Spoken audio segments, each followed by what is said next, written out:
News Nation exclusive on the search for Nancy Guthrie. It's been over 2 months since she went missing, and despite all the national attention, we still have no idea what happened to her or where she might be. And as more time passes, there's more backlash against Pima County Sheriff Chris Nanos. News Nation just sat down with a source close to the investigation to get a clearer look at how the case was being handled or mishandled from the start. And what we found out truly shocked and saddened us. And it also explains a great deal as to why the effort to bring Nancy home has moved so slowly. We here at News Nation have gone to great lengths to keep the source's identity a secret. They will appear on your screen in shadow. And spoke to the former deputy chief at the Pima County Sheriff's Office who knew Sheriff Nanos for over 40 years. And he spoke to the effect that his ego, Nanos' ego, could actually be the primary reason as to why this case has not been solved. He wanted the limelight. He didn't want the FBI to get involved. He wanted this investigation to be the Pima County Sheriff's Department's investigation alone. Have you heard anything about Sheriff Nanos and his, how he's conducted this case? Excuse me. She kept saying the same thing, over and over. She can't walk to the mailbox, but they weren't listening. They were already moving past her toward the house, talking about search radius and grid patterns. She can't walk to the mailbox most days. Her voice was getting tighter, more desperate. The blood was right there on the front door. Dark, fresh enough to still look wet in the morning light. You don't understand? She didn't wander off. But they were pulling out maps now, marking distances, calculating how far an elderly woman might walk in the desert heat. The camera mount hung empty, wires torn, dangling like something had been ripped away in a hurry. Please listen to me. She was watching them walk the perimeter, watching them treat the yard like a starting point instead of a crime scene, watching them miss what was right in front of them. The wrongness wasn't just in what they were seeing, it was in what they weren't seeing. And time was moving. Every second they spent looking in the wrong direction was a second Nancy didn't have. She didn't walk away. But no one was listening anymore. 24 hours earlier, Nancy Guthrie had gone to bed in her Tucson home like she had every night for years. By morning, she was gone. This is the story of what happened next, and how the very people meant to find her may have made that impossible. If you've ever wondered how a case can go wrong from the very first moment, stay with me. Because what happened to Nancy Guthrie wasn't just a crime. It was a cascade of failures that may have sealed her fate before anyone even realized what they were dealing with. The call came in early on February 14th, Valentine's Day. Nancy's sister, Annie, had arrived to check on her, as she did regularly. Nancy was 84, living alone in her Tucson home, but she was sharp. No dementia, no confusion, just the physical limitations that come with age. Annie found the front door unlocked, Nancy's bed empty, and blood on the front door. The Ring doorbell camera that should have recorded everything was gone. Not malfunctioning, not mysteriously offline. Physically torn from its mount, wires hanging loose like torn nerves. These weren't subtle clues requiring forensic genius to interpret. This was a crime scene announcing itself. But that's not how it was read. When the first responders arrived, they saw something different. An elderly woman, an empty house, a family talking about wandering off. And in that moment of interpretation, everything changed. Because in Pima County, Arizona, elderly people do wander off. They get disoriented. They walk into the desert. Search and rescue teams know the patterns, know the radius, know how to grid search for someone who simply walked away and got lost. So that's what they did. They began treating Nancy Guthrie's disappearance as a missing person case, a walkaway, a search and rescue operation instead of a criminal investigation. And while they were making that decision, Nancy's family was trying to explain why it was impossible. Savannah Guthrie, yes, that's Savannah Guthrie from NBC's Today Show, Nancy's daughter, would later describe the frustration of those first hours. trying to make investigators understand that her mother couldn't walk to the mailbox on most days, couldn't have wandered into the desert, couldn't have left that blood and torn that camera down herself. But the assumption had been made. And once an assumption takes hold in an investigation, it becomes a lens that filters everything else. The blood on the door became consistent with someone falling while trying to leave. The disabled camera became an elderly person confused by technology. The unlocked door became forgetfulness. Evidence wasn't disappearing. It was being reinterpreted to fit a theory that the family knew was wrong. And while this was happening, something else was occurring that would haunt this case for months to come. The crime scene was being contaminated. When you treat a location as a search starting point instead of a crime scene, different protocols apply. Search teams spread out from the house in expanding grids. Command posts get established. Vehicles park where they need to park. People walk where they need to walk. The area around Nancy's home became a staging ground for a rescue operation instead of a protected crime scene. But here's the thing about crime scenes. They don't wait for investigators to figure out what they're looking at. Evidence degrades, trace materials get disturbed, time-sensitive forensic opportunities vanish. And in those first crucial hours while search teams were walking grid patterns in the desert, whoever had taken Nancy Guthrie was putting distance between themselves and the crime. The initial response wasn't just wrong, it was the kind of wrong that creates ripple effects. But it gets worse. The person supervising this initial response, according to sources close to the investigation, had never supervised a homicide investigation before. In fact, they had never investigated a homicide at all. Let that sink in for a moment. The supervisor making critical decisions about how to handle what was clearly a violent crime had no experience with violent crimes. How does that happen? According to the same sources, it happens when decisions about promotions and assignments are made based on relationships rather than qualifications.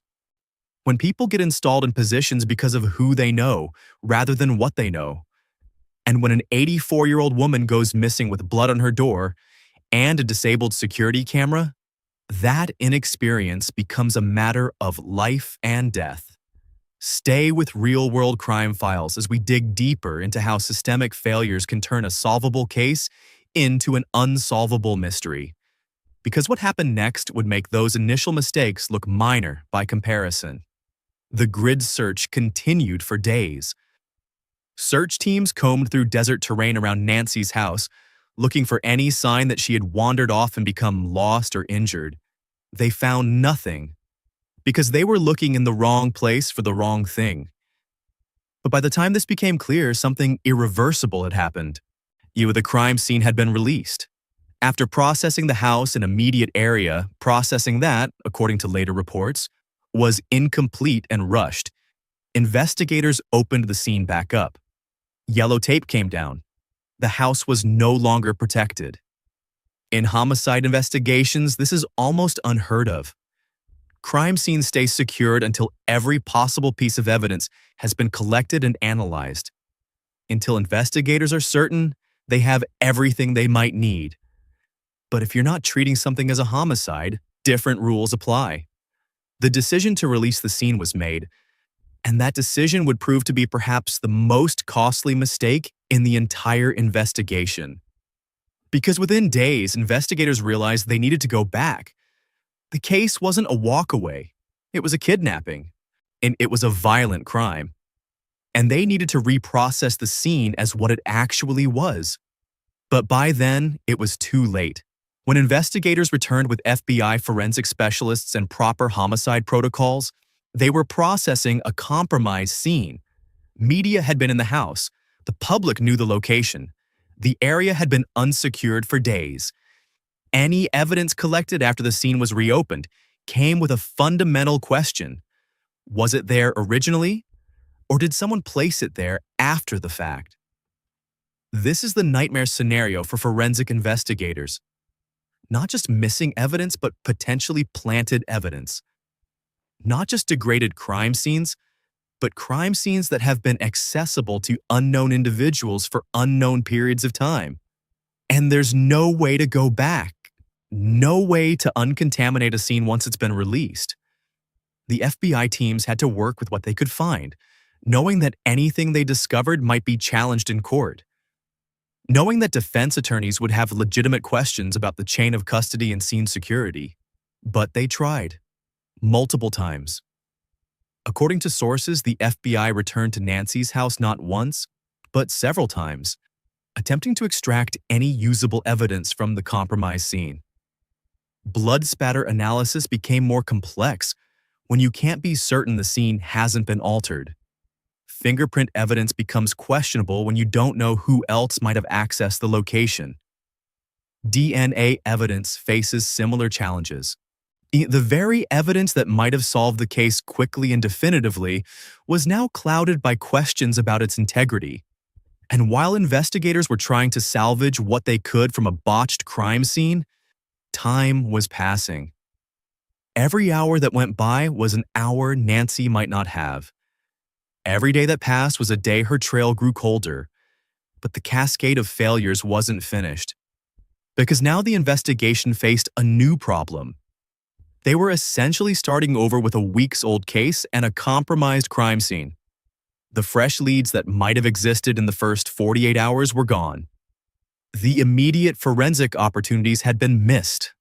The critical window where kidnapping victims have the highest chance of being found alive had passed while investigators were looking in the wrong direction. Yet this is where the family's frustration became something deeper than disagreement with investigative strategy. This is where it became grief mixed with rage at a system that had failed at the most fundamental level. Savannah Guthrie, dealing with every parent's nightmare while maintaining her public profile as a national news anchor, found herself in the impossible position of trusting the same people who had mishandled her mother's case from hour one. She couldn't criticize too harshly because she needed these investigators motivated and working on Nancy's case. But she also couldn't pretend that everything was fine when it clearly wasn't. The result was a careful dance of public statements that praised law enforcement's effort while privately dealing with the knowledge that critical mistakes had been made. But behind the scenes, the pressure was building. And it was about to become public in a way that would expose just how deep the problems ran. What happened next would reveal that the mistakes in Nancy's case weren't isolated incidents. They were symptoms of something larger, something that had been building in the Pima County Sheriff's Department for years. And when it finally came to light, it would explain why an obvious crime had been missed, why an experienced FBI had to repeatedly reprocess a contaminated scene, and why more than 2 months later, there were still no suspects in a case that should have been solved quickly. The cracks started showing around day 61. That's when someone inside the investigation decided they couldn't stay quiet anymore. Law enforcement officers don't typically talk to the media. It's against training, against culture, against everything they're taught about protecting ongoing investigations. But sometimes the investigation itself becomes the problem. The source was careful, identity concealed, voice altered, but willing to sit down with a reporter and reveal what was happening behind the closed doors of the Pima County Sheriff's Department. And what they revealed was stunning. The supervisor who had made those initial critical decisions about Nancy's case had never investigated a homicide before being put in charge of the homicide unit. Not just inexperienced with this type of case, completely inexperienced with any case like it. The rush to judgment about Nancy wandering off wasn't just a mistake. It was a mistake made by someone who didn't have the experience to recognize what they were looking at. The decision to release the crime scene wasn't just wrong. It was wrong in a way that anyone with homicide experience would have known was wrong. But the source revealed something even more damaging. There were no suspects. More than 2 months into the investigation, with FBI involvement, with multiple reprocessing of the scene, with national media attention, investigators had no one they were seriously looking at. No one. In a case where an 84-year-old woman was taken from her bed, leaving blood evidence and a disabled security camera, investigators had identified no suspects. This wasn't a case of insufficient evidence to make arrests. This was a case where investigators didn't even know who to focus on. The source described the situation in stark terms. The perpetrator was either extremely lucky or extremely cunning. And given how some aspects of the crime had been handled, including what was described as amateurish attempts to disable the ring camera, luck seemed more likely than criminal genius, which meant the lack of suspects wasn't because of criminal sophistication. It was because of investigative failure. The source went further. They described the morale in the sheriff's department as extremely low. The word embarrassment was used repeatedly. Deputies and detectives were walking on eggshells, afraid to speak up, watching their department's reputation crumble on the national stage. And it was about to get worse. Because the deputies had been talking among themselves. And what they had decided was unprecedented. Every single deputy in the union voted no confidence in Sheriff Chris Nanos. Every single one. Not a majority. Not a strong showing of discontent. Unanimous rejection of their leadership. This wasn't about policy disagreements or budget disputes. This was about competence. About watching their department fail at the most basic levels while their leader made public statements that deepened their embarrassment. The source described watching Sheriff Nanos in press conferences and thinking, "Shut your mouth, stop talking." But he kept talking. And every time he spoke, he seemed to make things worse. Meanwhile, the clock kept ticking on Nancy Guthrie. And the question that haunted everyone involved was simple. How much time had been lost that couldn't be recovered? How many hours in those first critical days had been wasted, searching in the wrong direction while Nancy's trail grew cold? How much evidence had been compromised that might have led to quick arrests? How many leads had gone cold while investigators were treating a kidnapping as a missing person case? These weren't hypothetical questions. They were calculations of human cost. Because somewhere, Nancy Guthrie was either alive and running out of time, or already dead because time had run out while people who should have known better were looking the wrong way. The mathematics of failure were adding up, and the sum was devastating. But here's what makes this story different from other true crime cases you've heard. Usually, when we examine investigative failures, we're looking backward at cold cases. We're asking what went wrong years or decades after the fact, when the consequences are historical rather than immediate. In Nancy's case, the consequences were immediate and ongoing. Every day that passed without arrests wasn't just another day of an unsolved case. It was another day that an 84-year-old woman might be suffering. Another day that whoever took her remained free to potentially harm others. The Pima County Sheriff's Department had acknowledged this possibility. They had publicly stated that the suspect involved could strike again. But they had no idea who the suspect was. So they were warning the public about someone they couldn't identify, couldn't locate, and apparently couldn't find despite having obvious evidence of their crime. The disconnect was staggering. And it raises a question that goes beyond this specific case. How many other investigations have been compromised by inexperience masked as authority? How many other cases have been lost in those first critical hours when the people making decisions don't have the expertise to make them correctly? How many other families have been left waiting for answers that might never come because the foundation of the investigation was flawed from the beginning? Nancy Guthrie's case became a spotlight on these questions. Not just because of who her daughter is, but because the failures were so obvious and so costly. But there's another layer to this story that makes it even more tragic. The mistakes weren't inevitable. They weren't the result of insufficient resources or impossible circumstances. They were the result of preventable human error, of systems that prioritize the wrong things, of decisions made by people who shouldn't have been in position to make them. If you're following real-world crime files because you want to understand not just what happens in these cases, but why it happens, Nancy's story is essential viewing. Because this isn't just about one investigation gone wrong. It's about how systemic failures can make justice impossible to achieve. The ripple effects continue to spread. As news of the internal turmoil became public, other questions started surfacing. And how long had the sheriff's department been operating with inexperienced leadership in critical positions? How many other cases might have been affected? What other investigations were being handled by people who lacked the qualifications for their assignments? These weren't just administrative concerns, they were public safety issues. Because if the department couldn't properly investigate the kidnapping of an 84-year-old woman, despite obvious evidence, what else were they missing? What other crimes were being mishandled? What other victims were being failed? And what other perpetrators were escaping justice because the people investigating their crimes didn't know how to investigate them properly?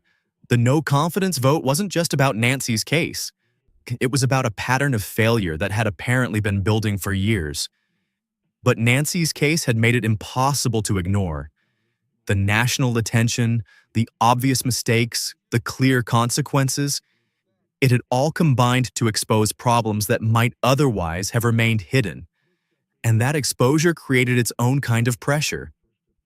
Because now everyone was watching. Media outlets were digging deeper. Other law enforcement agencies were quietly distancing themselves from the investigation. The FBI's involvement went from assistance to what looked increasingly like damage control. And through it all, the central question remained unanswered. Where is Nancy Guthrie? More than 60 days after her disappearance, with all the resources that had been brought to bear, with all the attention and scrutiny, investigators still didn't know. They didn't know who took her. They didn't know why. They didn't know where she was taken. They had blood evidence, a disabled security camera, and an 84-year-old victim who couldn't have walked away. And they had nothing else that seemed to matter. The source who spoke to media described the situation in terms that should terrify anyone who trusts law enforcement to protect them. Either the perpetrator was lucky beyond belief, or the investigation was incompetent beyond excuse. And given what had already been revealed about the early handling of the case, incompetence seemed like the more likely explanation. But incompetence has victims. And Nancy Guthrie was paying the price for other people's failures. Her family was paying the price. Her community was paying the price. And potentially, other future victims would pay the price if the person who took Nancy was never identified and arrested. This is the true cost of investigative failure. Not just unsolved cases, but ongoing danger. Not just frustrated families, but compromised public safety. Not just professional embarrassment, but human suffering. And in Nancy's case, all of it might have been prevented if the right decisions had been made in those first critical hours. If the blood on the door had been read as evidence of violence instead of evidence of a fall. If the disabled camera had been seen as sabotage instead of malfunction. If the family's testimony about Nancy's physical limitations had been believed instead of dismissed. If the scene had been protected instead of compromised. If experienced investigators had been assigned instead of inexperienced ones. If any of a dozen critical decisions had been made correctly instead of incorrectly. But they weren't, and Nancy Guthrie remained missing. As I'm recording this, it's been more than 60 days since Nancy disappeared. The massive search efforts have been scaled back. The daily press conferences have stopped. The national media attention has moved on to other stories. But Nancy is still missing. And the questions raised by her case remain unanswered. Not just the question of what happened to her, but the deeper questions about how the systems meant to protect us can fail so completely. How people can be put in positions of authority without the qualifications to exercise that authority responsibly. How obvious crimes can be missed by the very people trained to recognize them. How institutional dysfunction can cost lives. These aren't academic questions. They're questions that matter to every family, every community, every person who might someday need competent law enforcement to protect them. Nancy Guthrie's case is a cautionary tale about what happens when those protections fail. But it's also something else. It's a testament to the power of speaking truth to authority. The source who broke their silence to reveal what was happening behind the scenes took enormous personal risks to expose institutional failure. They didn't have to do that. They could have stayed quiet, protected their career, avoided the consequences of challenging their superiors. But they chose accountability over silence. They chose transparency over institutional protection. They chose the truth over the easier path. And in doing so, they honored Nancy Guthrie and her family in a way that the official investigation had failed to do. Because sometimes, the most important investigation isn't the one conducted by authorities. Sometimes, the most important investigation is the one conducted by conscience. And sometimes, the most important evidence isn't physical. Sometimes the most important evidence is moral. Nancy Guthrie deserved better than she got from the people sworn to protect her. Her family deserved better than they got from the people they trusted to find her. Her community deserved better than they got from the people they elected to serve them. And until systemic changes are made, other families will face the same failures. Other cases will be compromised by the same incompetence. Other victims will pay the price for other people's mistakes. That's why Nancy's story matters beyond Nancy herself. It's a mirror that reflects the quality of the institutions we depend on. And what it reflects should concern us all. If you want to stay updated on cases like Nancy's, cases where the investigation itself becomes part of the story, make sure you're subscribed to Real-World Crime Files. Because these stories matter not just for what they reveal about crime, but for what they reveal about justice. And sometimes, the most important justice is the kind that prevents future injustices. Nancy Guthrie is still missing. But her story is still speaking, and as long as it's speaking, there's still hope that someone is listening. Someone with the power to make sure this never happens again. Someone with the authority to demand accountability. Someone with the courage to choose competence over convenience. Nancy's family continues to wait for answers. Her community continues to search for justice. And somewhere, the person who took her continues to walk free. But the failures that enabled that freedom have been exposed. And exposure sometimes is the first step toward accountability. The question is, will anyone take the next step? Nancy Guthrie's life may hang in the balance of that answer. And so might the lives of future victims whose cases haven't been compromised yet, but could be. If we don't learn from Nancy's story, if we don't demand better, if we don't hold the people who are supposed to protect us accountable for actually protecting us. Nancy's case is still active, her story is still unfolding, and how it ends may depend on whether we're willing to demand that it end with justice rather than just another unsolved case filed away and forgotten. Nancy Guthrie deserves to come home. She deserves to have her story told correctly. She deserves to have her case investigated competently. She deserves justice. And so do we all.